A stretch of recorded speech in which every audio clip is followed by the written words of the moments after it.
السلام عليكم ورحمة الله. الحمد لله رب العالمين والصلاة والسلام على أشرف المرسلين وعلى آله وصحبه وسلم. അള്ളാഹുവിന്റെ ഔലിയാക്കൾ ഇല്ലൽ മുത്തഖൂൻ, തഖ്വയുള്ളവർ അല്ലാതെ അല്ല എന്ന്.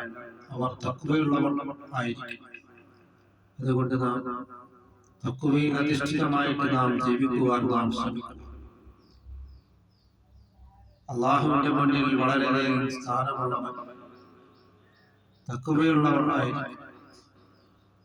തഖ്വലില്ലാഹി മദാറകുല്ലി സഅദത്തി, അള്ളാഹുവിനെ സൂക്ഷിച്ച് ജീവിക്കുക എന്നുള്ളത് എല്ലാ വിജയത്തിന്റെയും അടിസ്ഥാനമാണ് എന്നാണ് മഹാനായ സയ്യിദുൽ മഖ്ദൂം റളിയല്ലാഹു തആല പറഞ്ഞിട്ടുള്ളത്.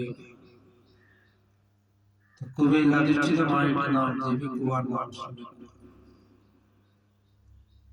കുല്ലു മൻ അലൈഹാ ഫാൻ, ഈ ലോകത്തുള്ളതെല്ലാം നശിക്കുന്നതാണ്, ഒരിക്കലും നശിക്കാത്തവൻ അല്ലാഹു റബ്ബുൽ ആലമീൻ, ലോകരക്ഷിതാവായ അല്ലാഹു തആല മാത്രമാണ്.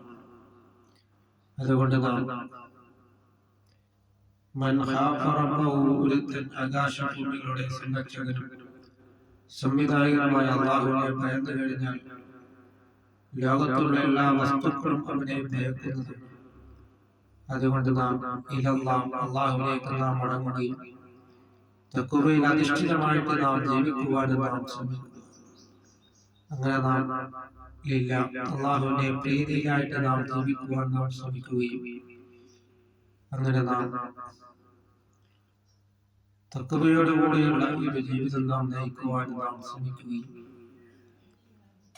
പരലോകമെന്നുള്ളത് ഖാലിദീന ഫീഹാ എന്നും ശാശ്വതമായിട്ടുള്ള ജീവിതമാണ് എന്ന് നാം മനസ്സിലാക്കിക്കൊണ്ട് നാം അള്ളാഹുവിന്റെ പ്രീതിയിലായിട്ട് നാം ജീവിക്കുവാൻ നാം ശ്രമിക്കും. അല്ലാഹു തആല അവരുടെ എല്ലാ സൽക്കർമ്മങ്ങളും കബൂലാക്കുകയും ചെയ്യുമാറാകട്ടെ.